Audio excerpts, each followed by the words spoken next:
officials have been engaging with both the local ICE officials, but also with ICE in the US in respect of this case. And we will see what more with the Minister of Foreign Affairs we can do in terms of our communication with the administration. And I just got a briefing on his case yesterday, and I don't propose to deal with it in the public media because this is an issue pertaining to residency, obviously, and pertaining to status and so on. So we'll have to try and get this, hopefully. I fully empathise with the position he's in. I mean, he's been in the United States for quite a long time. He's married there.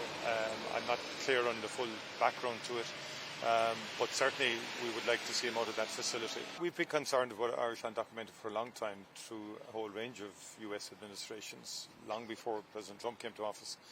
And in fact, we were very unfortunate some years ago to lose one key vote on the E3 visa by one Senate vote. So the undocumented has been an issue for quite some time. There is now a crackdown in America in terms of the implementation of migration law, which we are concerned about in terms of how it affects the Irish undocumented. I've always sought legal channels to try and regularise the situation in the first instance, and secondly then to create legal processes, legal channels of both from Americans coming to Ireland and Irish going to America, in terms of making sure that we don't have people in the US without status, because it's a very difficult and dangerous position to be in, because it can end at any time. Every country has migration policies, but those ICE facilities are concerning.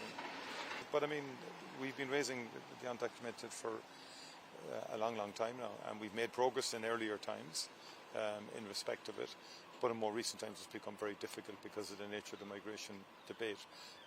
And I think in particular, I was briefed on this case yesterday. We are, and our officials in the Department of Foreign Affairs and in the embassies are dealing with Homeland Security and with ICE in respect of the case, and we are concerned about it.